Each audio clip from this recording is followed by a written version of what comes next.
la parole de Dieu après, on chantait quelques cantiques. Que Dieu nous bénisse ce matin. C'est dimanche. On a besoin d'entendre un mot de Dieu, d'être béni, de prier le Seigneur. C'est bon une réunion. Dieu soit béni, ça fait du bien. Voilà, on chante ce cantique ensemble, vous chantez avec moi. Car Dieu nous aime, rien n'est secret.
C'est important que Dieu il connaît tout. Il connaît le bien, il connaît le mal, il connaît aussi nos problèmes.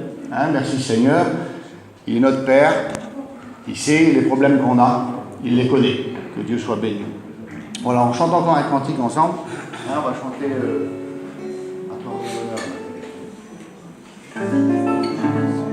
Voilà, vous le chantez avec moi. Si j'oublie les paroles, je ne chante jamais celui-là. À toi revient l'honneur, nous te louons,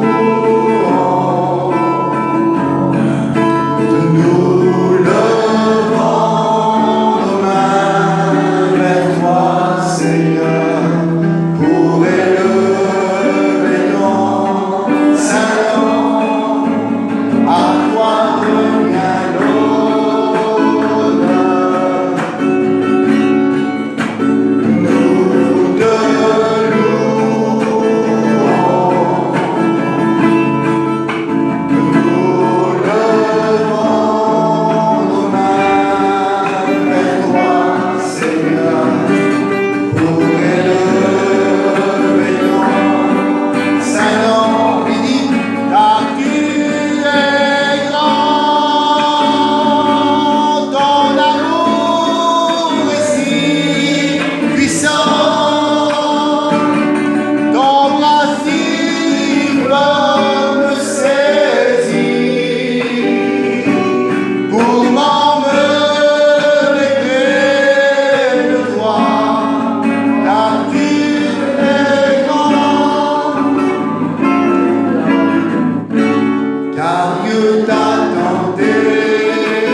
Paris.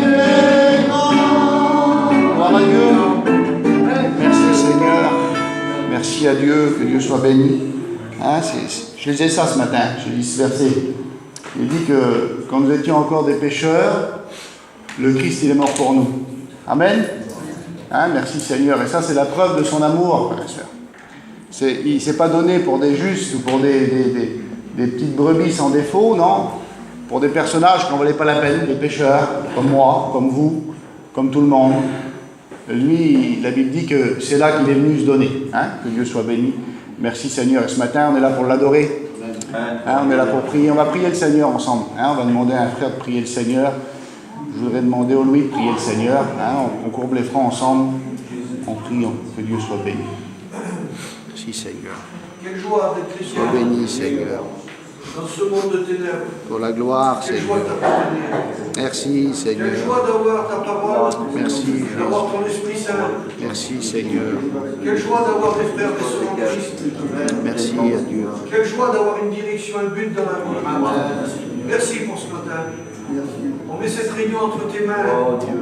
Conduis-la, dirige-la par ton Esprit Saint selon ta volonté, car tu es Dieu.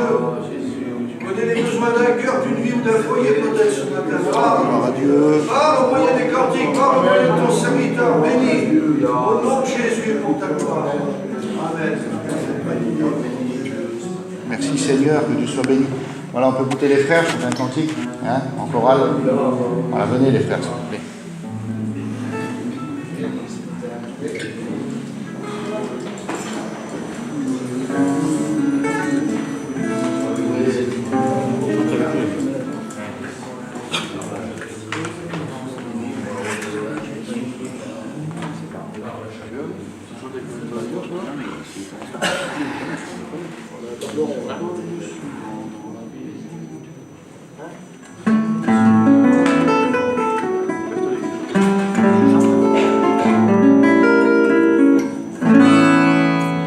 J'ai connu souvent dans ma vie des moments durs où je me suis enfermé sur moi-même avec tous mes problèmes, en pensant que jamais je ne m'en sortirai. Quand l'épreuve survient dans une vie, les mots parfois sont trop petits pour consoler un cœur qui est brisé de douleur. Jésus seul peut redonner le bonheur. Il est l'amour, le parfum d'amour, celui qui dure toujours sans rien attendre en retour. Jésus est lui-même l'amour. Il est l'espoir, la lumière qui éclaire la terre. Bien des trop grands pour lui, des problèmes, ta maladie, la solution se trouve en lui.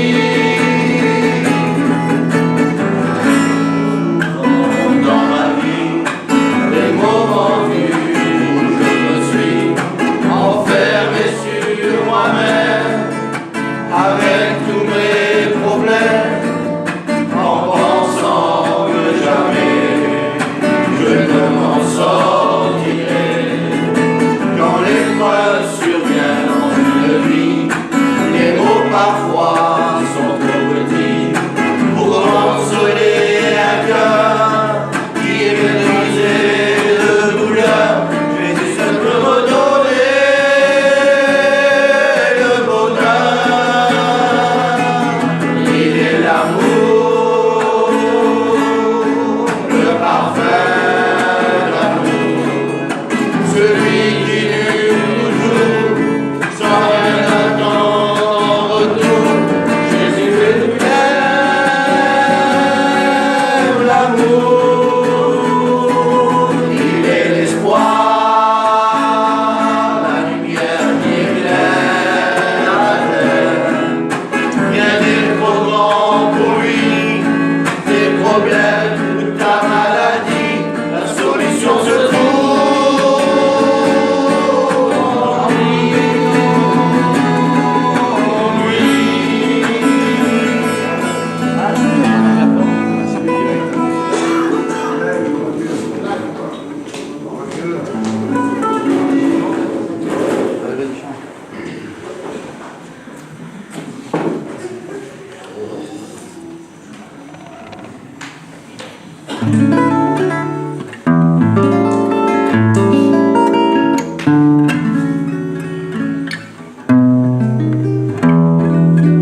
Voir la bénédiction arriver, si difficile d'avancer. Malgré tes efforts, le ciel semble fermé, tu te sens abandonné. Mais dans le ciel, il y a l'éternel, il te résout tous tes problèmes.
Gloire à Dieu.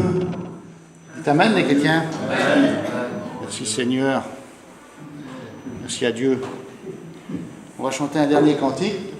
Hein? Après, on écoutera la parole de Dieu. On a besoin que Dieu nous parle. Vous n'avez pas besoin, vous, que Dieu vous parle? Moi, j'ai besoin que Dieu me parle. Hein? Et on va chanter ce cantique qui dit « Jésus, le jour où j'ai entendu ta voix, tu m'as tendu la main. » Je crois que ce matin encore, moi, Seigneur, c'est vrai, je ne dis pas ça pour le dire, je crois que Jésus peut tendre la main à celui-là qui a besoin. Hein? Je le crois, moi.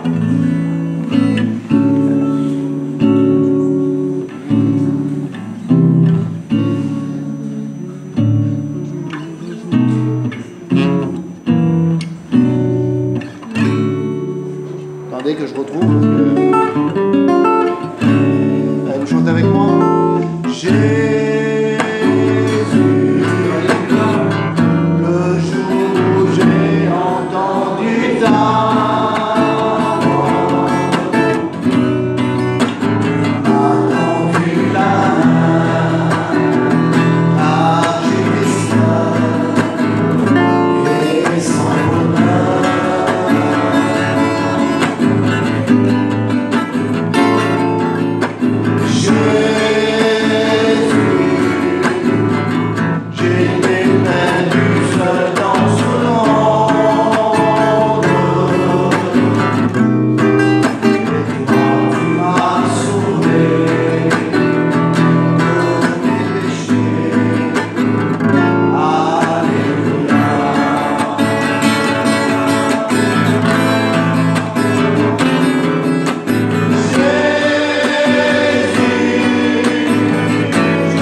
de Dieu.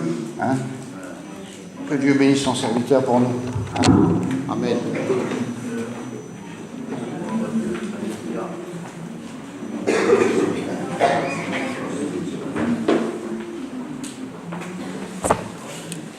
Voilà, gloire à Dieu.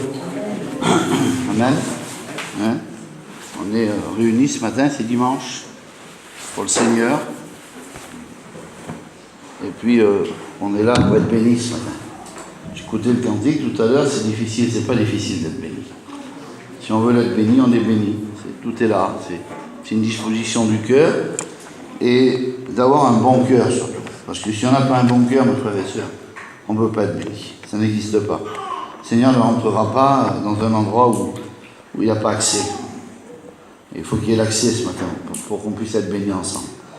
Je vais vous parler tout simplement ce matin, je vais être simple, de la vie chrétienne et puis des hommes de Dieu qui ont côtoyé le Seigneur de près, de très près, de très très près, même à le toucher. Et puis dans leur position, je serai un de ces hommes-là. Je crois que j'aurai plus de zèle aujourd'hui encore, parce qu'ils ont touché le Seigneur. Ils l'ont vu de près, ils l'ont vu peut-être à 5, 6, 10 cm. Et comment on ne peut pas reconnaître Jésus quand on l'a vu à 10 cm? Comment on peut oublier le visage? Parce que là, c'est une question de visage, hein, d'apparence, de statut du Seigneur. Comment peut-on l'oublier? On peut être très bien chrétien ce matin et ne plus faire abstraction totalement de ce que le Seigneur représente. Alors, un chrétien comme ça, on appellera ça un religieux. Et puis, vendredi, c'est Larry qui a fait la réunion, il a parlé de tradition. Mais la tradition, mes frères et sœurs, vous allez voir, on va la retrouver là. La tradition. Hein, dans notre famille, à nous, là, maintenant, c'est devenu la tradition de faire des toitures et de peindre des maisons. Les enfants, plus tard, ils vont grandir, ils vont peindre des maisons. L'autre, il est antiquaire, mais les enfants sont antiquaires. L'autre, il vend du poisson, l'autre, il va vendre du poisson. C'est la tradition de la famille, ça se dit, ça, dans les familles. Vous avez vu, les Hongrois, ils font des chaudrons, du cuivre, ils travaillent, c'est leur métier, c'est la tradition. Mais la tradition, il a été dit vendredi qu'elle ne sauve pas. La tradition nous aveugle. La tradition nous éloigne du Seigneur. Et je vais vous montrer avec les versets de la Bible, tout simplement. Et puis, je vais vous lire un verset, puis je demanderai de prier pour moi, parce que j'en ai vraiment, vraiment, vraiment besoin. Je peux vous le dire devant le Seigneur, si vous sauriez le besoin que j'ai dans mon cœur ce matin, je ne peux pas vous expliquer. Regardez, je lis ce verset là dans le livre de Jean, chapitre 2, et verset 23, il est dit, pendant que Jésus était, ça fait 3 fois que je lis ce verset, je le garde, je vais le garder tout le temps. Pendant que Jésus était à Jérusalem, à la fête de la Pâque, plusieurs crurent en son nom. C'est beau de croire au Seigneur. Voyant les miracles qu'il faisait, c'est vrai, il faut voir pour croire. Il y a certains hommes dans la Bible qui ont voulu voir pour croire. Mais Jésus ne se fiait point à eux. C'est bizarre, parce qu'il les connaissait tous. Et ce matin, soyez tranquilles, soyez rassurés. Jésus vous connaît dans l'état que vous êtes ce matin. Votre cœur, votre âme, il sonde le cœur et les reins de chacun. Il connaît le jour de notre naissance, le jour de notre départ. Il nous connaissait bien avant qu'on soit conçus. C'est écrit dans la Bible, donc on ne peut rien lui cacher. Il sait comment vous êtes ici ce matin. Si vous êtes venu avec un cœur comme ça, ou il connaît tout. Alors il dit, mais Jésus ne se fiait point à eux, parce qu'il les connaissait tous, et parce qu'il n'avait pas besoin qu'on lui rendît témoignage. Pas besoin de marquer, je suis chrétien sur le t-shirt. Pas besoin de marquer, je suis un chrétien, les pancartes, arrivé dans la grande mission avec le camping, vite la toile, mon frère, c'est pas ça, le Seigneur il s'en fout de ça. Témoignage d'aucun homme, car il savait lui-même ce qui était dans l'homme. Il connaît nos cœurs, il nous sait ce que nous avons à l'intérieur. Si nous sommes vrais ce matin, le Seigneur le sait. Si vous avez de l'amertume, le Seigneur le sait. Si vous avez de l'amour, alors il le sait encore mieux. Vous comprenez ça? Alors je regardais la parole de Dieu et j'ai dit, Seigneur, tes disciples que tu as appelés, je parlais avec Larry vite fait, là, un petit peu comme ça, on s'enseigne, notre serviteur de Dieu, il a appelé ses disciples à le servir. Et puis il nous a appelés à nous à être sauvés. C'est lui le premier qui nous a appelés. Amen. Réveillez-vous, hein? Vous dites Amen de temps en temps, c'est bien. Et puis je regardais la parole du Seigneur et j'ai dit, Seigneur, comment se fait-il que des hommes comme Pierre, comme Jacques, comme Jean, puis il y en a d'autres là, hein, comme, comment il s'appelle, monsieur Nathanaël, comment ces hommes, ils sont 7 là, vous allez voir, on va parler de la pêche miraculeuse ce matin.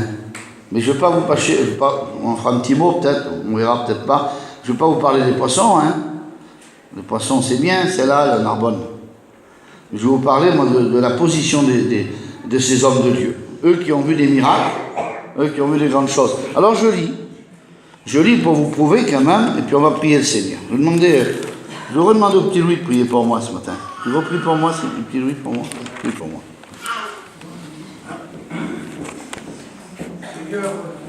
Sois béni, Seigneur, je t'en supplie, bénis-nous. C'est vrai que c'est les paroles de Dieu que nous voulons entendre. Alléluia, Seigneur, sois béni ce matin. Dieu que toi, c'est parlé à un homme. Ah, Dieu soit loué, On vient de le béni. dire que toi, tu sais ce qu'il y a dans le cœur de l'homme. Seigneur, tu connais tout. Que Dieu fasse qu'aucun ici dans cette église n'ait un cœur mauvais, Seigneur. Un cœur qui accepte ta parole. Oh, Dieu, merci. Un cœur qui est d'accord avec ta parole. Oui, Jésus. Un cœur qui veut vivre ta parole. Ce que nous allons écouter ce matin, on ne veut pas que ce soit nos oreilles seulement qui l'écoutent. On veut le mettre en pratique aussi. Car la Bible dit que celui qui écoutera et qui mettra en pratique, Alléluia. nous voulons vivre en toi et pour toi. Sois béni, Amen. Sur cette terre, au nom de Seigneur. Jésus. Béni Carlos, c'est toi de lui ce matin. Alléluia, Au nom de Seigneur. Jésus pour ta gloire. Amen. Amen. Voilà, gloire à Dieu. Matthieu 28, chapitre 16. Je vais lire les passages comme ça, hein. Je ne vais pas les commenter, après je parlerai un peu plus. Chapitre 16, les 11 disciples allèrent en Galilée, sur la montagne que Jésus leur avait désignée. Quand ils le virent, ils se prosternèrent devant lui. C'est une bonne action. Mais quelques-uns eurent des doutes. C'est spécial, hein? Jésus s'étant approché, leur parla ainsi. « Tout pouvoir m'a été donné, dans le ciel et sur la terre. Allez, faites de toutes les nations des disciples, les baptisant au nom du Père, du Fils et du Saint-Esprit. Amen. Enseignez-leur à observer tout ce que je vous ai prescrit. Et voici, je suis avec vous tous les jours jusqu'à la fin du monde. Amen. Hein, le Seigneur se fait reconnaître. Mais la Bible dit là certains ont eu des doutes. C'est bizarre, je ne comprends pas pourquoi, moi. Ils ont marché avec le Seigneur, ils ont vu des miracles, ils ont vu des grandes choses de Dieu et ils ont des doutes. Imaginez-vous un petit peu. Alors peut-être que ce matin, on pourrait se justifier nous aussi. Avoir des doutes, on demande des fois à Dieu, puis on n'a pas, on n'obtient pas. Alors on pourrait mettre le doute devant. Mais c'est pas bon ça ne va pas du tout. Le Seigneur fait ce qu'il veut. S'il bénit quand il veut, il fait ce qu'il veut, il ouvre les portes quand il veut, il les ferme quand il veut. C'est Dieu. Alors, ça c'est un passage. Deuxième passage de la parole de Dieu. J'ai pris des passages exprès ce matin pour qu'on puisse ensemble, je vais sortir ma petite feuille, que je vais m'embrouiller les pinceaux. Regardez, Marc 16, j'y vais directement. J'ai mis des petits papiers pour ne pas me tromper.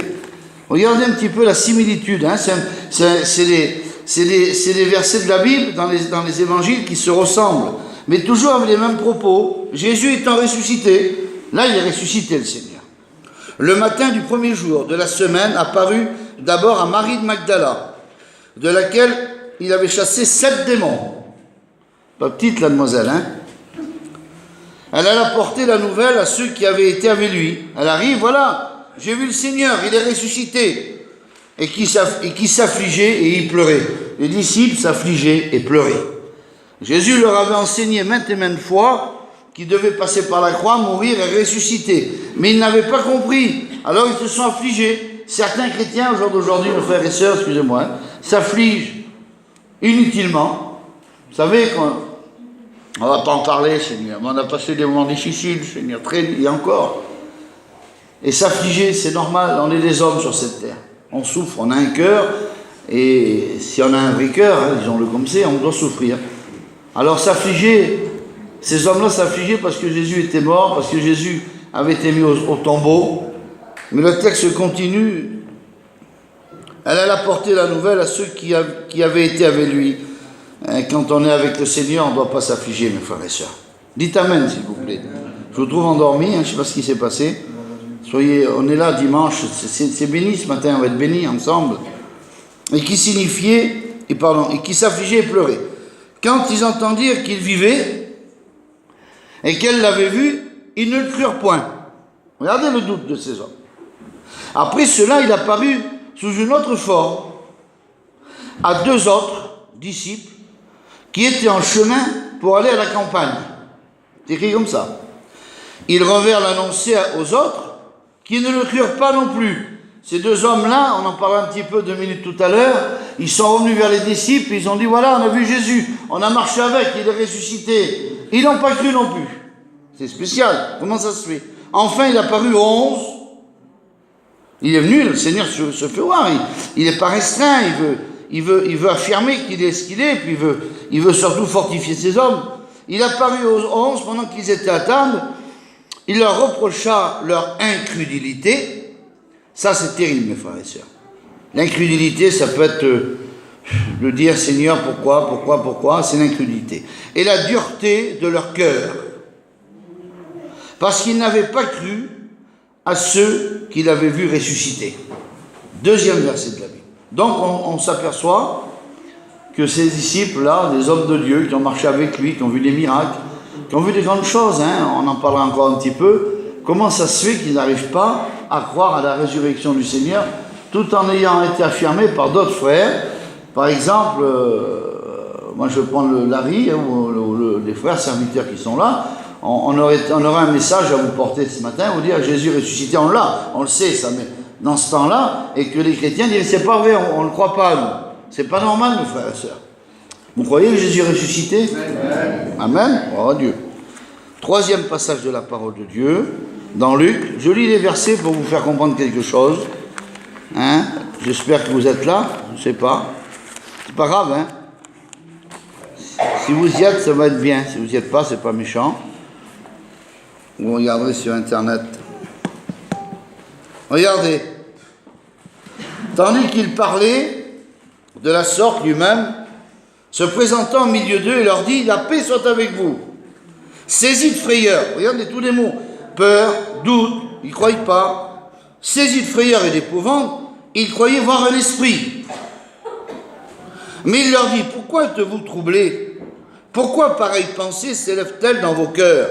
Voyez mes mains, voyez mes pieds, c'est bien moi, touchez-moi, et voyez, un esprit n'a ni chair ni os. Comment vous voyez? Comment? Comme vous voyez que j'ai... Le Seigneur leur montre la chair, leur montre les os. Il fait voir qu'il est ressuscité tel que nous sommes. Et en disant cela, il leur montra ses mains et ses pieds. Regardez, donc tous les disciples ont vu les stigmates du Seigneur. Les trous dans les mains, les trous dans les pieds, les plaies sur lui, ce qu'il avait, il les a montrés. Comme dans leur joie, là ils ont un peu de joie. Ils ne croyaient pas encore. Qu'est-ce qu'il faut faire, Seigneur? Qu'est-ce qu'il faut que Jésus fasse pour que tu croies davantage au Seigneur? Je crois que c'est l'extrême, on ne peut pas faire plus. D'amener en présence de ces hommes, les mains, les pieds percés, c'est impossible de faire plus. Eh bien, comme ils ne croyaient pas encore, et qu'ils étaient dans l'étonnement, Seigneur, il leur dit, avez-vous quelque chose à manger? Il va jusqu'à l'extrême, le Seigneur. Il est présenté à lui poisson, un poisson rôti et un rayon de miel. Voilà, Seigneur, mais il mange. Il en prit, il mangea avec eux. Il ne peut pas faire plus, ce Seigneur. Il dira, un esprit ne mange pas, un esprit n'a pas d'os, un esprit n'a pas de chair. Il était ressuscité tel qu'il est, le Seigneur. Je ne pense pas qu'il a changé de visage, moi. Il a gardé son visage, le Seigneur, il n'a pas besoin, lui. C'est le Fils de Dieu. Alors ils n'ont pas reconnu. Alors ils avaient de la crainte. Alors ils ne croyaient pas. Alors ils pleuraient. Alors ils se lamentaient. Mais imaginez-vous un petit peu, au lieu d'être dans la joie, tenez les petits enfants, il y en a plein partout. Et puis, il y a un texte juste en bas au chapitre 45, et je voudrais ce matin que le Seigneur le fasse pour moi. Je ne le demande pas pour vous. Si vous voulez le demander, demandez-le personnellement. C'est important ce matin. Écoutez, alors il leur ouvrit l'esprit, afin qu'ils comprirent les Écritures.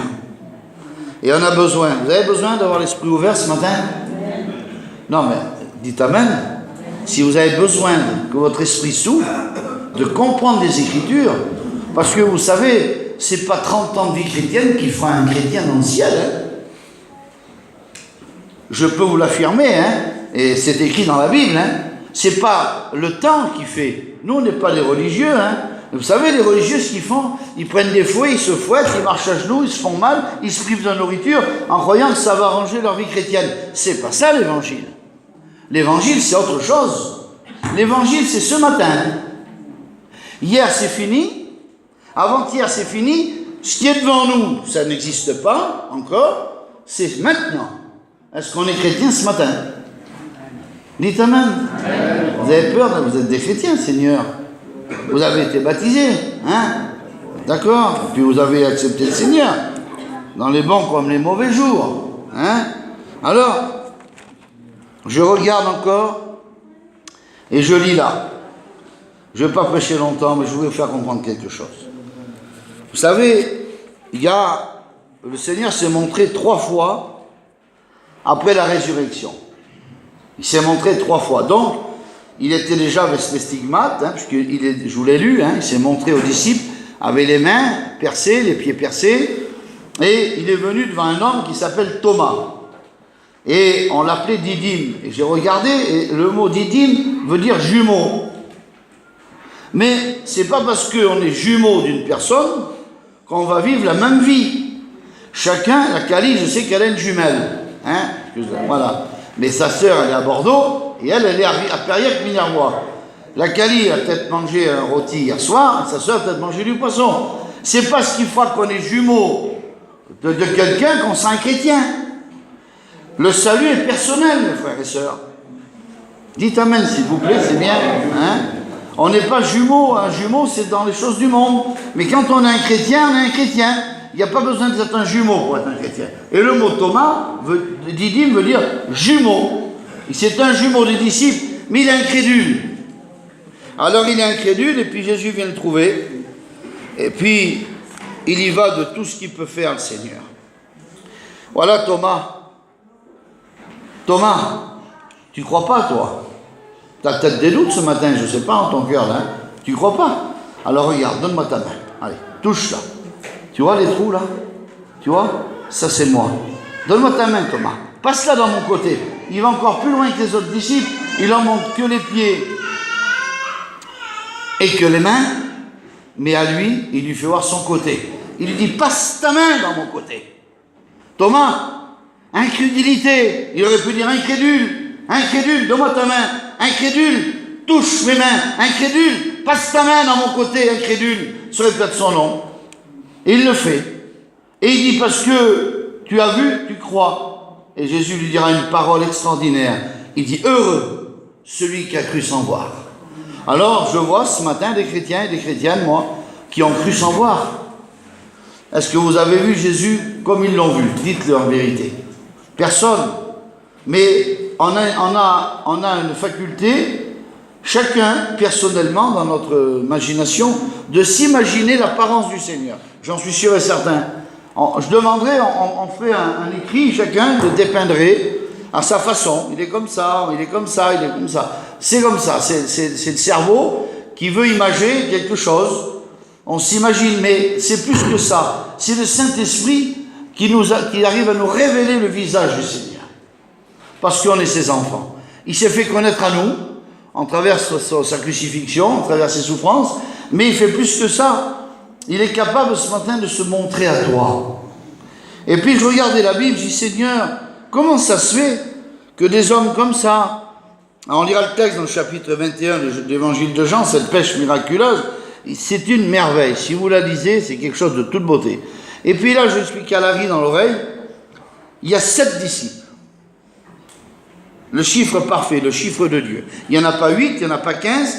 Le Seigneur parle de ces 7 hommes-là. Donc, il parle de Pierre, il parle de Thomas, ils sont ensemble. Hein. Thomas, il parle de Didyme, hein, Thomas appelé Didyme, il est rappelé. Il n'a pas dit Pierre, il n'a pas dit Simon, Pierre, Thomas, Didyme, ils retournent à leur vieille nature, chacun ensemble. Les seuls qui gardent le nom, c'est Nathanaël, de Cana, en Galilée, le fils de Zébédée, les deux autres disciples que Jésus était ensemble. Et quand on les compte, ils sont 7. Et une signification extraordinaire. C'est la dernière fois, enfin l'avant-dernière fois que Jésus se montre au bord du lac de Tibériade, ou les premières fois qu'il s'est montré aux disciples, qu'il a dit à Pierre, Pierre, jette le filet. Il dit, j'ai péché toute la nuit, Seigneur, j'ai rien pris. Et puis il le dit, fais-le, mais il dit, sur ta parole, je le fais. Puis vous lirez le texte, il jette le filet, et puis la Bible dit qu'il prend une grande quantité de poissons. Mais là, il y a un petit détail qu'il faut lire dans cet évangile, c'est que quand le filet est plein, cette première fois, la Bible dit que le filet s'est rompu. Il s'est déchiré. Donc le Seigneur leur fait faire une pêche toute naturelle, une pêche de poissons, c'est leur métier, c'est les pêcheurs, mais il dira, tu ne seras plus pêcheur de poissons, hein, tu viendras à partir d'aujourd'hui un pêcheur d'hommes. Et puis c'est un mot que Jésus lance, et quand Jésus dit un mot, ça rentre dans un cœur et on le garde. Si Dieu te promet quelque chose, une bénédiction, prends-la, elle est pour toi. Il ne reviendra pas sur ce qu'il a dit. Et puis, quand on lit le texte de la parole du Seigneur, j'ai regardé, parce qu'on s'intéresse, j'ai dit, Pierre, Seigneur, on va lire après la lecture. Pierre, il marche sur les eaux. Jésus, il s'enfonce, Jésus le prend par la main. Vous imaginez un petit peu, vous êtes là, parce que je trouve, hein, vous êtes avec moi, ça fait du bien, hein, parce que ça se fait pas comme ça. Hein. Le blabla, oui, mais pas le message. C'est comme ça que ça marche. Alexis, on ne peut pas faire autrement, d'accord, Tony, moi. Il prend la main comme ça de Pierre, il s'enfonce, il le sort de l'eau. Il a dû voir Jésus de près, Pierre. Et puis, il y a un passage où il partage le pain et le vin avec ses disciples. Il dit ceci, on va le faire tout à l'heure, ceci est mon corps, ceci est mon sang, faites ceci en mémoire de moi, toutes les fois que vous le ferez, vous annoncez la mort du Seigneur jusqu'à ce qu'il vienne. Ils sont très près, ils sont autour d'une table, hein. On ne peut pas être plus près qu'autour d'une table, mes frères et sœurs. Ils l'ont vu, ils dépeignent son visage, ils regardent le Seigneur, ils écoutent des mots. Je ne sais pas, moi, on ne peut pas être plus près. Et puis, ils l'ont encore vu, là, je regardais dans la parole de Dieu. Il dit, ici, là, quand vous regardez, à Gethsémane, il vient vers un disciple tout particulièrement, il vient vers Pierre. Il dit, Pierre, ben, il doit être tout près, Pierre. Oui, tu n'as pas pu veiller avec moi 1 heure, tu t'es endormi. Donc, Pierre a eu l'occasion, et maintes fois, je n'ai pas tout pris, on n'en finirait plus, de voir le visage du Seigneur. Et dans le passage de l'évangile de Jean, chapitre 21, il semblerait qu'ils ne reconnaissent pas le Seigneur. Comment ça se fait? Est-ce que ce matin, tu ne reconnais plus Jésus? Vous comprenez ce que je veux vous faire comprendre? Je me disais, pourquoi c'est arrivé à eux, Seigneur, et qu'à nous, ça ne nous arriverait pas? Et peut-être qu'on est là ce matin pour participer à la Sainte-Seine, prendre le pain et le vin, mais il n'y a plus de reconnaissance. Vous savez ce qui fait qu'on ne reconnaît pas le Seigneur, c'est la religion. La religion ne reconnaît pas Jésus en tant que sauveur. Elle a besoin de multitudes de saints, de saintes. Il y en a 365 au calendrier. Ils ont une multitude d'idoles, de traditions, de coutumes, d'eau bénie, de ce que vous voulez, de lieux de pèlerinage. Ça, c'est la religion. Donc la religion, elle met Jésus en dernière position et elle met la cathédrale, ce que vous voulez, le Chartres, ce que vous voulez, devant. C'est ce qui compte. C'est l'apparence, c'est les murs, c'est l'intérieur. Vous savez, j'ai fait un rêve cette nuit. J'ai rêvé les 3 églises. J'ai rêvé une église où j'étais rentré dedans, où les serviteurs qui prêchaient, ils disaient cela. Ils disaient, vous savez, il arrive bientôt, le diable. Écoutez ce que je vous dis là. Et les gens qui étaient assis avaient une feuille dans la main que le pasteur, le faux pasteur avait distribuée, et il leur donnait la directive de ce qu'il fallait faire quand il arriverait là. Donc je suis sorti de cette église. J'ai dit, c'est pas ici. Je passe devant une autre église, il y avait des moines, des curés dedans. Des moines. Vous savez, ceux qu'on voit là-bas dans les pays là, avec les chapeaux et les calèches. Là. Vous voyez, un genre de... Les moines. On les appelle tous pareil. Hein. Et quand je passais devant, ils disaient, rentre, viens, rentre. Ils étaient tous là, habillés pareil. Mais rentre, viens, mon frère, viens écouter l'évangile, viens. Je dis, non, je rentre pas ici. Et j'arrivais dans une église évangélique, où il y avait des pasteurs, notre mission. Mais je peux vous dire que c'était pas celle-là. Hein. Les murs n'étaient pas Il était beau, mais c'était pas comme ça. Vous savez, la perfection, le détail, le Seigneur, dans les murs, dans les choses matérielles, il n'en a que faire. Il n'en a que faire. Lui, il aime les cœurs en désordre, il aime le cœur pécheur, il aime l'homme qui souffre, il aime l'homme qui est malheureux, la femme qui pleure. Voilà ce qu'il aime, le Seigneur, pour la consoler. Et quand je rentrais dans cette église, j'étais avec ma Bible à la main, je disais, tiens, peut-être je vais chanter, puis il y avait un frère qui chantait. Vous savez, on pense à ça, les serviteurs de Dieu. Et puis on se prépare. Et puis là, il y avait Ézéchiel qui était assis. Notre frère Ézéchiel dans l'église. Et puis l'église, elle était avec un plateau, comme ça, il y avait un petit escalier, là. Ils avaient trouvé ce qu'ils avaient trouvé, un local tout à fait que personne ne voulait. Mais Jésus était dans ce local. Vous comprenez ce que je vais vous faire comprendre? Jésus était là. C'était pas la belle église que j'ai vue où il parlait des choses vilaines. C'est pas la belle église où je suis passé où il y avait ces moines là. Des moines, hein? Faut pas être un moine, mes frères et sœurs. Faut pas être des moines, hein? Le moine, il est chaussé au moine. Fabricant de fromage. Faut pas être un moine, faut être un chrétien. Faut entrer dans les épines, dans les buissons, dans les ronces. Ça peut pas découler comme ça, la vie chrétienne. Vous savez que le diable ne fait jamais de cadeaux. Il aime bien lancer des flèches. Et tout. C'est comme ça. On ne peut pas le changer. C'est son rôle. Hein? C'est comme ça. Prenons garde avec ça. Et puis, je vous lis le texte. Après cela, c'est Jésus, hein, il a envie de...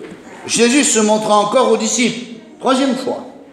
Donc, sur le chemin d'Emmaüs, on s'aperçoit qu'il s'est montré à 2 disciples qu'on les retrouve ici. Il n'y a pas de nom. Il n'est pas dit chemin d'Emmaüs.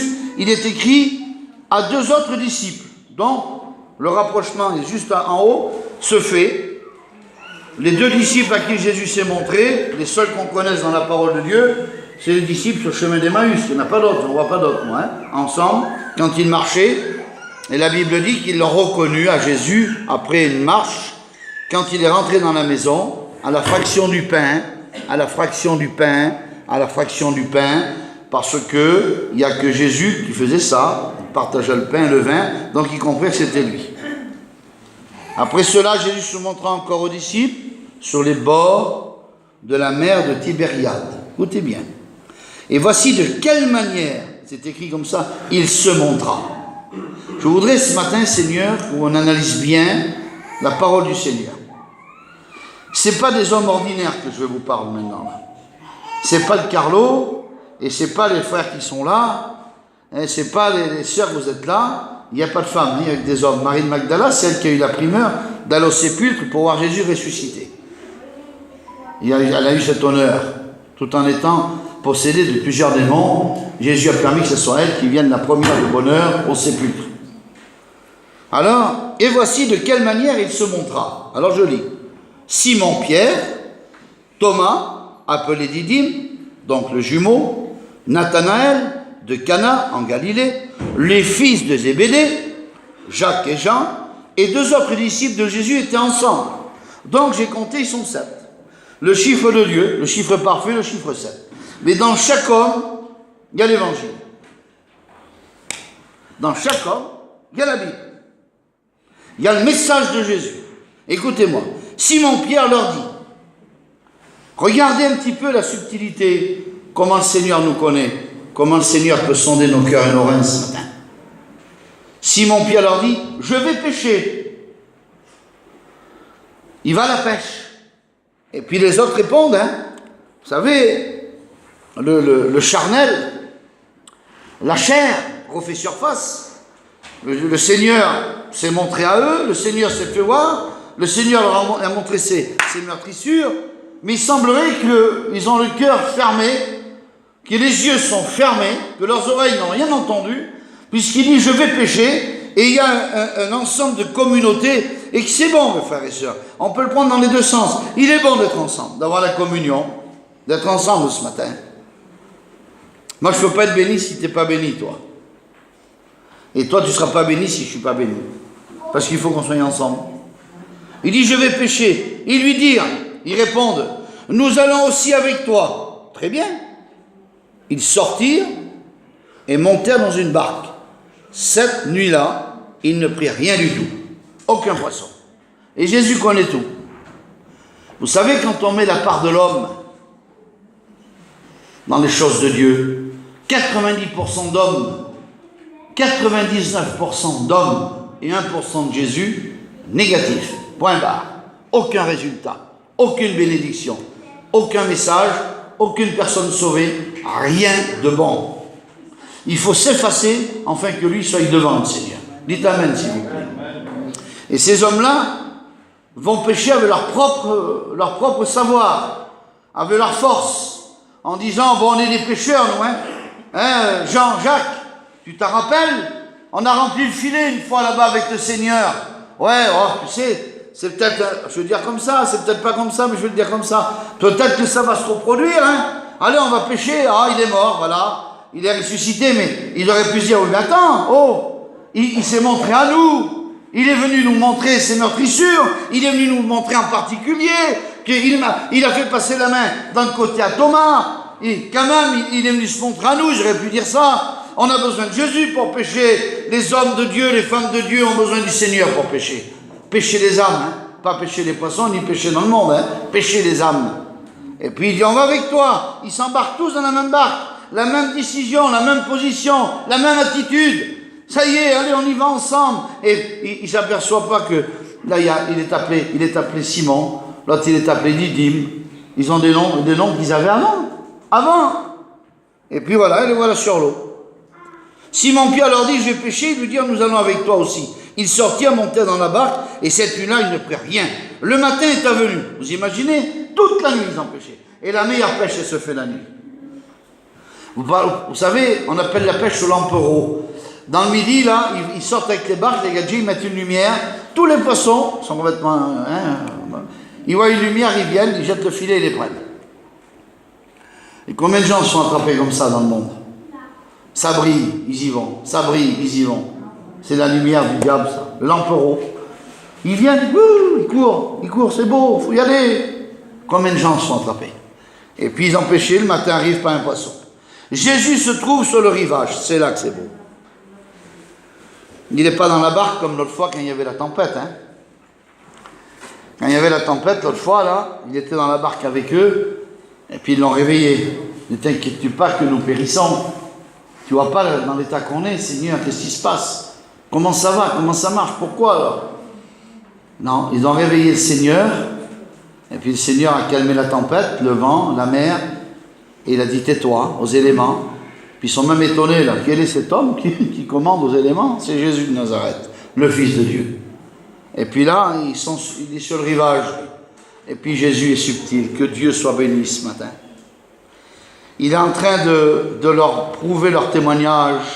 Pour ça, le texte que je vous ai lu tout à l'heure, il dit, il ne se fie pas au témoignage, le Seigneur. Il se fie au cœur de l'homme. Il se fie à la repentance et au cœur de l'homme. Et puis là, il leur dit cela, regardez, de loin. Quelle beauté. Et je voudrais ce matin qu'il n'y ait personne comme ça. Le matin étant venu, Jésus se trouva sur le rivage. Il a attendu, hein, le Seigneur. Il avait le temps, hein. Il savait qu'il avait le temps, qu'ils étaient à se démener tout seuls, à essayer de prendre des poissons tout seuls, à ne plus se souvenir que la parole de Dieu leur avait été annoncée, qu'ils avaient vu des miracles, des prodiges, qu'il fallait prier, qu'il fallait jeûner, qu'il fallait combattre avec le Seigneur pour obtenir quelque chose de grand. Ils savaient qu'ils avaient oublié tout ça. Ils savaient que le charnel a refait surface. Ils savaient que la tradition, la coutume, ce qui a été dit vendredi, était revenu. Nous sommes des pêcheurs professionnels. On est sur le lac de Tibériade. Il y a la bonne équipe. Là, il y a Jacques, il y a Jean, il y a Pierre. C'est des professionnels de la pêche. On n'a plus besoin du Seigneur, nous. Mais ils ont oublié. C'est pas des pêcheurs de poissons, c'est des pêcheurs d'hommes. Ils n'ont rien à faire sur le lac. Ils auraient dû partir au combat déjà, comme il a été fait dans le camping là dernièrement. Aller pêcher des âmes perdues. Alors des fois, vous savez, il y a beaucoup de poissons, vous allez voir. Et puis ils n'ont rien compris, rien. Ils se trouvent sur le rivage, mais les disciples ne savaient pas que c'était Jésus. Comment ça se fait, Seigneur? Ils ne savaient pas que c'était Jésus. Vous savez, la Bible dit, le texte dit qu'ils étaient à peu près une centaine de mètres. C'est pas très loin. C'est pas très loin. Moi, à 100 mètres, le terrain que j'ai, moi j'ai compté, que je marche un petit peu, il fait une centaine de mètres. Si quelqu'un est au portail et que je suis devant ma maison, je vous promets que je vais voir qui c'est, même que j'ai les yeux en langouste. Hein. Qu'il me faut des lunettes et qu'on me fait des piqûres dans les yeux, je vais voir qui c'est. Si Kiri il arrive, là-bas au bout du portail, je vais te reconnaître, Kiri. Tu comprends bien? Alors, je ne comprends pas qu'ils ne reconnaissent pas le Seigneur. Vous savez, on reconnaîtra Jésus que si on veut le reconnaître. Si on ne veut pas le reconnaître, on ne le reconnaîtra pas. Et à partir du moment où on ne reconnaît plus Jésus, on a une vie dissolue. Une vie de Didyme, une vie de Thomas. On veut voir pour croire. On met à l'épreuve le Seigneur, mais avec des rébellions. C'est vrai, je vous dis en vérité, devant le Seigneur. Hein. On ne voit pas assez de bénédictions à la maison, alors bon, je ne le vois plus, moi. Je ne le vois plus. Vous savez que Dieu nous bénit, qu'on ne voit rien du tout des fois. Et je ne veux pas dire des fois, c'est tous les jours. C'est tous les jours. Il dit, ils ne savaient pas que c'était Jésus. Jésus leur dit, il parle le Seigneur. Ils auraient dû reconnaître sa voix.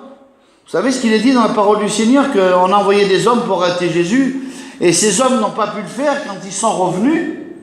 Ils ont dit quelque chose d'important. Il a dit, jamais homme a parlé comme cet homme. Il avait un parler tout à fait spécial, le Seigneur. Nous, on parle, on est serviteurs de Dieu, mais on est sur la terre, on est des hommes. Mais Jésus, lui, c'était le Fils de Dieu, homme à part entière, pas de problème. Mais quand Jésus parlait, c'était plus que parler, c'était une bénédiction qui arrivait. Un seul mot de mon Dieu, et tout devient possible. Vous le croyez?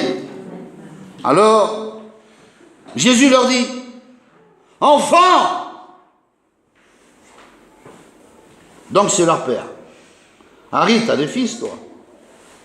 À 100 mètres de toi.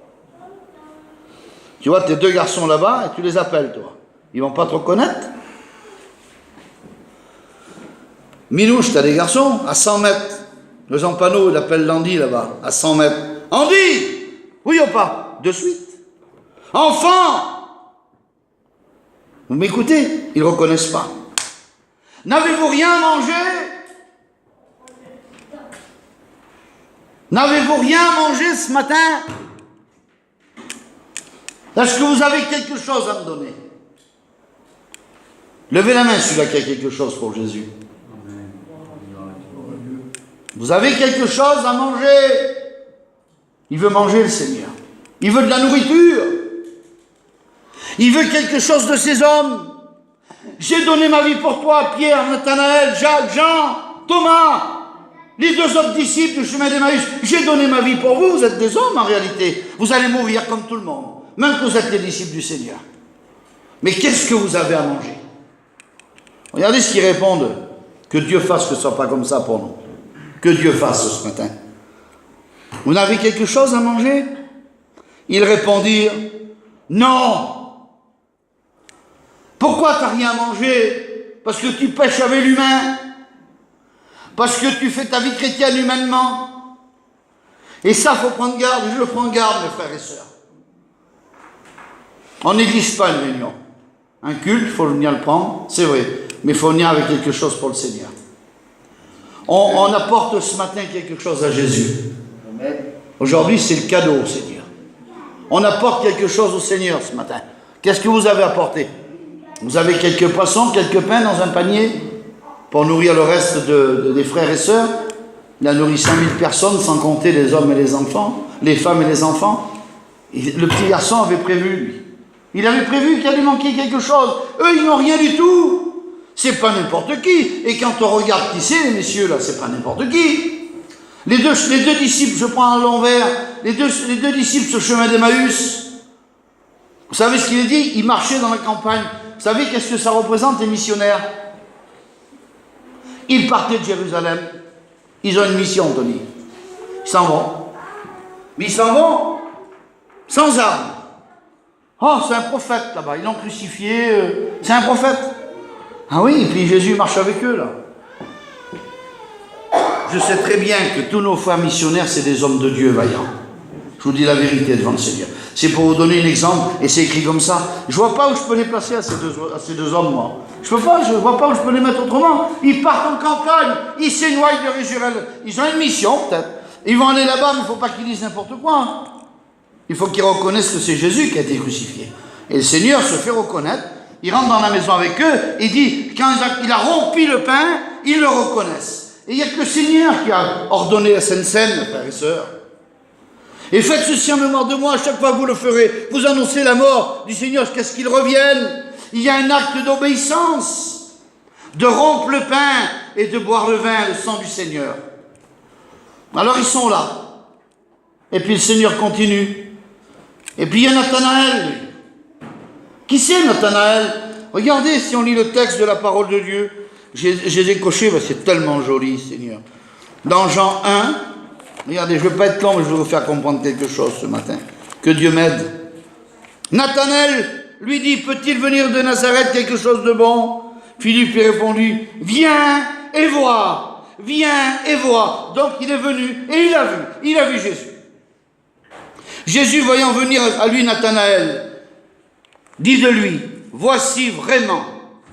Alors ça y est, j'ai trouvé sa place, lui. Un Israélite, dans lequel il n'y a point de fraude. D'où me connais-tu? D'où tu me connais, Seigneur?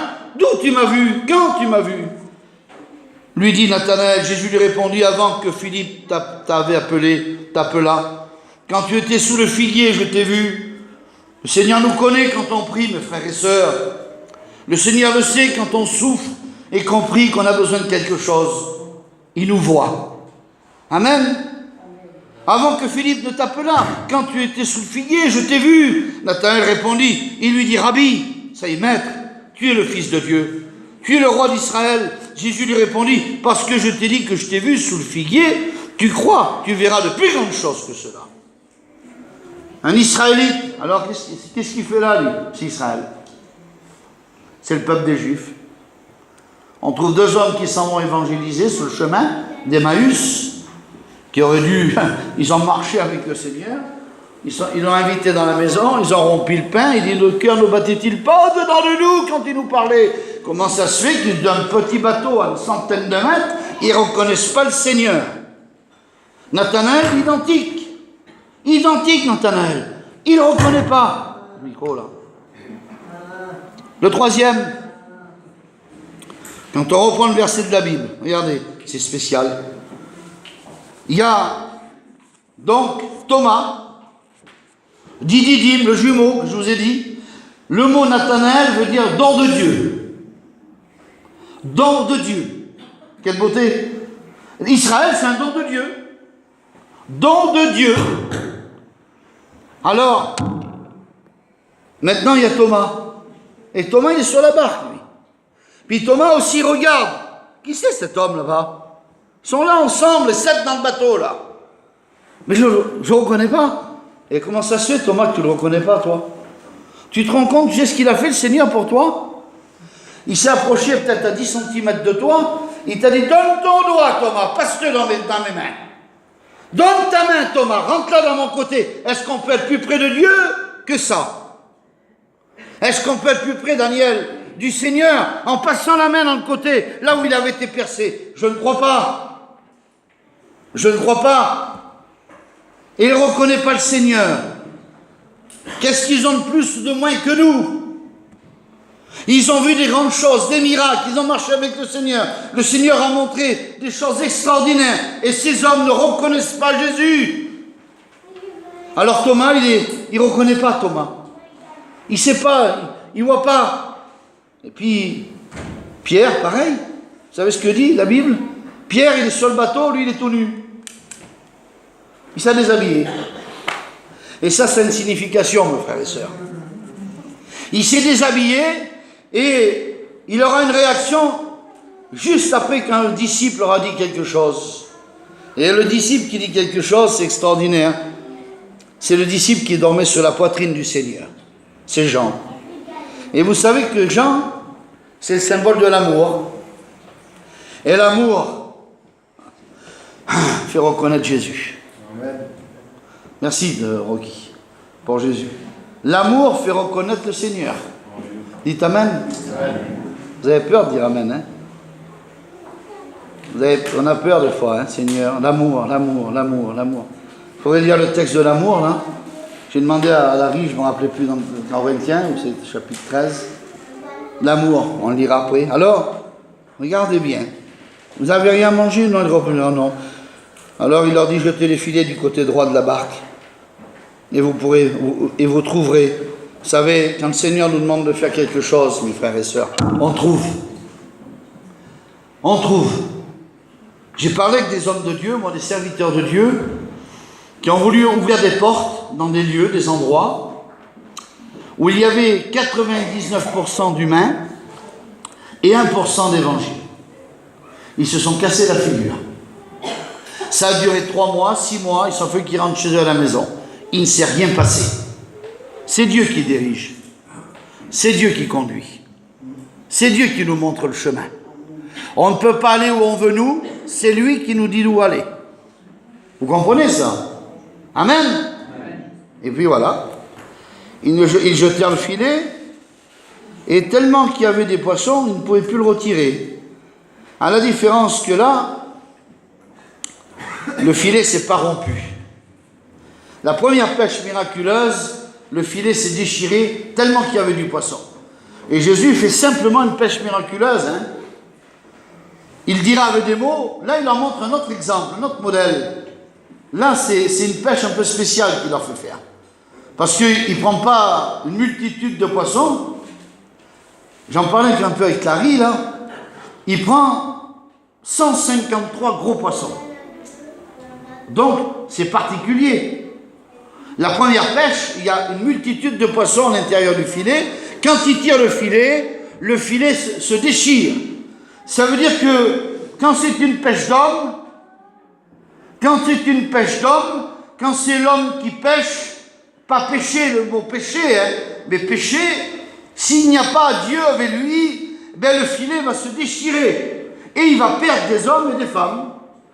Et la première pêche que font les disciples, c'est ce que Jésus veut leur faire comprendre. N'imitez pas d'humains, vous n'arriverez pas. Oui, j'ai bien rempli, mais il fallait de la main d'œuvre, tout le monde est venu, et quand ils ont tiré, ben, le filet s'est rompu. Mais c'est uniquement qu'une pêche de poisson.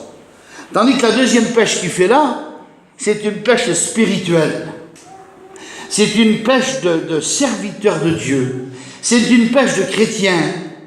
C'est une pêche de disciples de Jésus. Et puis juste quand ils ont pêché, le disciple que Jésus aimait, Jean. Mais il y a Jacques aussi. Nul ne le reconnaît pas. Pourtant, c'est 2 frères. Pour ça qu'on appelle Didyme le jumeau. C'est pas parce qu'on est jumeaux qu'on fera plus que l'autre. Hein. Jacques, lui, il a vu des choses terribles aussi. J'ai regardé, Jacques est rentré dans la maison où la petite fille de 12 ans était morte. Jacques a été sur la montagne de transfiguration. Il a vu des choses terribles. Il ne reconnaît pas Jésus. Vous imaginez sur la montagne ce qui s'est passé, la scène qui s'est passée. Pierre, Jacques et Jean. Mais Jean a gardé. L'amour garde. L'amour, elle garde. L'amour, elle garde. L'amour n'est pas aveugle. L'amour, elle voit. Elle voit Jésus, l'amour. Dites Amen, s'il vous plaît. Vous ne voulez pas dire Amen, hein? Vous le direz tout à l'heure. Alors le Seigneur, quand Jean dit c'est le Seigneur, juste 2 petits comme ça, c'est le Seigneur. Les autres, qu'est-ce que tu dis? Oui, c'est le Seigneur. C'est le Seigneur qui est là. Et Simon-Pierre, dès qu'il a entendu que c'était le Seigneur, mit son vêtement, sa ceinture, car il était nu, et se jeta dans la mer. Peut-être qu'on est nus ce matin. Pas d'apparence, hein. On est tous vêtus. Vous avez vu, moi j'ai un Ralph Lauren. Il commence à être vieux, mais j'ai un Ralph Lauren. On est tous vêtus ce matin, on est habillés du pied à la tête, mais peut-être qu'on est nus intérieurement. Nus. Et Pierre, il prend conscience qu'il a tout perdu. Il est désarmé. Il est dans un état lamentable. Qu'est-ce qu'il fait sur ce bateau nu, avec les autres disciples, en train de pêcher toute la nuit? Eh bien, vous savez pourquoi? Parce qu'il a oublié que le Seigneur est tout-puissant. Il a oublié le visage de Jésus. Il a oublié ce qu'il lui a montré. Il a oublié que le Seigneur l'a fait marcher sur l'eau. Il a oublié plein de choses. Alors, qu'est-ce qui se passe? Eh bien, la Bible dit qu'il se rhabille. De suite. Il faut peut-être se rhabiller ce matin. Vous avez besoin de vous rhabiller ce matin? Moi, je peux dire Amen. Hein? mettre ma robe blanche, là, pour m'habiller, hein, Kiri, je vais me revêtir, je me revêtu. Et puis il a mis sa ceinture. C'est un petit détail, mais c'est écrit, la ceinture. C'est la ceinture de justice, de vérité, celle qui nous fait marcher dans la droiture, celle qui ne dit pas, non, c'est pas comme ça, non, c'est pas comme ça. Non, la ceinture, je la mets ce matin. Je mets la ceinture de vérité. Et puis, une fois qu'il est habillé, il se jette dans l'eau. Eh bien, l'eau, c'est le symbole du Saint-Esprit, mes frères et sœurs. Il retourne à la bénédiction de Dieu. Il se jette tout habillé. Ça devrait être l'inverse. Vous avez vu des gens se baigner, habillés, vous? Il n'est pas habillé. Il s'habille pour plonger dans l'eau. Ce n'est pas des vêtements ordinaires qu'il remet. Il remet la bénédiction de Dieu. Il remet la vérité à sa taille, à sa ceinture. Il remet les armes que Dieu lui avait données. Il comprend que c'est Jésus. Il comprend qu'il est là, sur le bord de la berge. Il comprend que c'est le Seigneur ressuscité qui veut les bénir. Et il y a les 7 hommes là. Il y a Pierre qui est là, qui est l'Église. Pierre, c'est l'Église. Il y a Jean qui est l'amour. Il y a ces 2 hommes. J'ai pris comme ça, moi. Après, chaque qui regardera la vidéo, s'il y a un petit truc qui me téléphonera, j'ai pas d'autre mot, moi. Il y a les 2 hommes qui marchent sur le chemin d'Emmaüs. Ils partent à la campagne, ils sortent de Jérusalem. Je pense que c'est des missionnaires que notre Église a besoin. Il y a Jacques qui représente la prière. Nathanaël, Israël. Le chiffre 7, le chiffre parfait. Les 7 hommes par excellence qui représentent toute la parole de Dieu. Ils sont là sur cette barque ensemble. Et au jour d'aujourd'hui, nous vivons ces temps. Il faut faire attention, mes frères et sœurs. Je vous en supplie, je m'en supplie à moi-même. Faisons attention les temps qu'on vit. Qu'il n'y ait pas de coutume, qu'il n'y ait pas de tradition, qu'il n'y ait pas d'opinion personnelle, mais qu'il n'y ait que le Seigneur devant. Amen. Sinon, ça n'ira pas. Et puis, les autres disciples, avec la barque, ils viennent tous, tirant le filet plein de poissons, car ils n'étaient pas éloignés de terre que d'environ 200 coudées. Ça fait 100 coudées, ça fait 100 mètres, c'est ça, hein? 200 coudées, ça fait 50, allez frères, vous êtes d'accord? Lorsqu'ils furent descendus à terre, il faut de temps en temps, mes frères et sœurs, redescendre. Il faut redescendre, et pour pouvoir voir Jésus. Ils auraient resté dans la barque, ils étaient à 100 mètres, ils étaient trop loin. Il a fallu qu'ils s'approchent du rivage. On est sur terre, vous le savez, hein? On est des terriens. On est né poussière, on retournera poussière, c'est la parole de Dieu qui le dit. Donc nous sommes terriens, nous appartenons à cette terre. Alors on a besoin, même en étant dans l'église, même en étant très spirituel, de temps en temps, de retourner à terre, dans la réalité de la vie, et d'analyser que tout est vanité, poursuite du vent. C'est en revenant à terre qu'on verra ça. Et quand ils sont arrivés à terre, ils virent du charbon allumé, du poisson dessus et du pain. Eh bien, les braises, le feu, là, c'est le symbole du Saint-Esprit. Il l'avait prévu, le Seigneur. Il avait allumé. Vous imaginez le Seigneur, la bonté qu'il était? Ils n'étaient pas encore arrivés, il avait déjà préparé le feu, lui. C'est pour ça que certains disent que ça doit être un voyageur. Oui, regarde de suite. Il avait allumé le feu, il avait mis des charbons ardents, là-dessus ardent, hein. Ça devait être bien rouge, qui est le symbole du Saint-Esprit. Il avait mis des poissons dessus, il les rappelle à la pêche, et puis du pain. Il y avait du pain. Et il dira, je suis le pain de vie. Je suis le pain de vie. Nul ne va au Père que par moi. Celui qui croit en moi, même s'il meurt, il vivra. Vous voulez qu'on mette en pratique la parole de Dieu ce matin?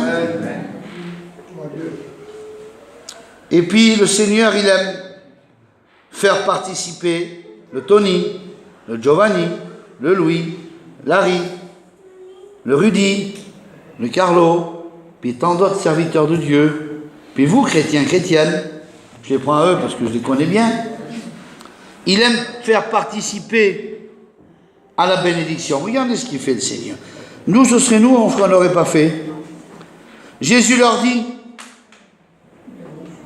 apportez les poissons que vous avez pris. Pourtant, il a prévu, il y en a plein sur le feu. Mais Dieu aime bien mélanger la bénédiction. Il aime bien nous associer quand il bénit le Seigneur. Il aime bien nous donner des directives si on l'écoute et qu'on est béni. Il aime participer avec nous. Apportez les poissons. Il aurait pu dire que je vous ai fait prendre. Non. Apportez les poissons que vous avez pris. Et ils viennent avec. Pourtant, il y avait ce qu'il faut. Le Seigneur, il a besoin de toi ce matin. Simon-Pierre monta dans la barque. Après avoir plongé, il s'est habillé. Il tira à terre le filet plein de 153 gros poissons. Alors, comme tout serviteur de Dieu, j'ai regardé un petit peu. Puis c'est vrai, je ne voudrais pas m'étaler là-dessus. La quantité, mais Jésus connaît tout. Jésus connaît tout. S'il y a 153 gros poissons, ce n'est pas par hasard, c'est ce que j'expliquais un peu à Larry. Et je ne veux pas la donner, la réponse, je la garde pour moi. Parce que, vous savez, on ne peut pas dire n'importe quoi. Et puis, j'ai regardé, mais ça pourrait correspondre à quelque chose d'important, à une grande évangélisation. Correspondre à un nombre important, précis, de pays qui doivent être évangélisés. Ça peut être ça. Puisque j'en ai discuté dans les actes des apôtres, à la Pentecôte, quand ils sont remplis du Saint-Esprit dans la chambre haute, la Bible dit qu'il y a plusieurs nations qui sont là et qu'ils écoutent parler dans leur langue. Vous savez, il y a une seule langue qui est parlée. D'après ce que j'ai compris, la tour de Babel, il y a la division des langues, mais là, il y a une seule langue que tous ces hommes comprennent. Le parler en langue, la puissance de l'Esprit du Seigneur. Et puis après, Pierre s'explique là-dessus, il leur donne les explications, et ils sont 17 pays, 17 nations. 17 pays, 17 nations. En bas, là, les Mèdes, les Perses, et tout ce que vous voulez, il faudrait le lire.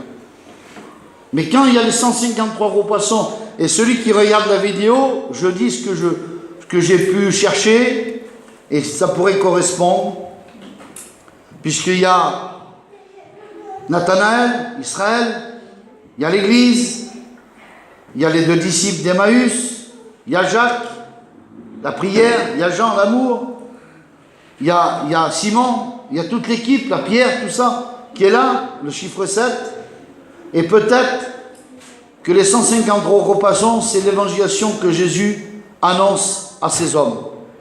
Il ouvre une porte plus grande. Au lieu d'avoir 17 nations, il pourrait y en avoir 153. C'est-à-dire, allez par tout le monde, ça a été le message de Jésus, avant de partir. Allez par tout le monde, aux extrémités de la terre, portez la bonne nouvelle du royaume des cieux. Je pense de tout mon cœur, moi, que c'est une ouverture que le Seigneur montre à ses disciples. Ne vous cantonnez pas au lac de Tibériade. Ne restez pas là à pêcher les poissons dans ce lac. Vous avez vu, quand je remplis le filet, la première fois je vous l'ai rempli, il a cassé. Mais là, j'ai fait voir une pêche, parce que la Bible dit, et le texte dit, que les pêcheurs partageaient le poisson. Et pour les partager, il fallait les compter. Mais quand vous comptez 153, c'est un compte impair. C'est pas un contre-pair. Donc, il y a toujours un qui a un poisson de plus.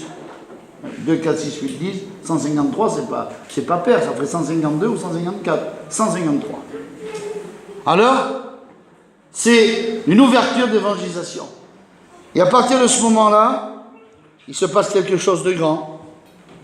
Et après, on va prier le Seigneur. Quoi qu'il y eût tant dans le filet, ils ne se rompit point. Et ça veut bien dire ce que ça veut dire. Le Seigneur, à la porte de la grâce, est encore ouverte. La quantité, souvent je parle à des gens incrédules, des gens qui ne croient à rien, qui disent, mais il y aura cette place au ciel pour mettre tout le monde? Oui, il y a cette place au ciel. Les cieux des cieux ne peuvent contenir Dieu. Imaginez-vous la grandeur du ciel en haut, le paradis. Alors, l'évangélisation est ouverte. La grande porte est ouverte à toutes les nations. Allez par tout le monde, portez la bonne nouvelle du royaume des cieux. Sortez de votre barque, sortez de ce lac, sortez de chez vous, parlez de Dieu, allez partout. Allez porter la bonne nouvelle du royaume des cieux. Et puis le texte continue. Jésus leur dit, venez, mangez. Mais aucun des disciples n'osait lui demander, qui es-tu? Eh bien, ce matin, sachant que c'était le Seigneur, ils avaient peut-être l'âge, moi je le crois, hein. Ils ne vont pas dire Seigneur qui t'es, c'est un peu spécial, hein. C'est pas normal. Qui es-tu? Peut-être que tu ne reconnais plus le Seigneur ce matin. Peut-être que tu as besoin de connaître le Seigneur dans tout ce qu'il représente. Vous l'avez compris, le Seigneur ensemble? Moi je crois que c'est bien.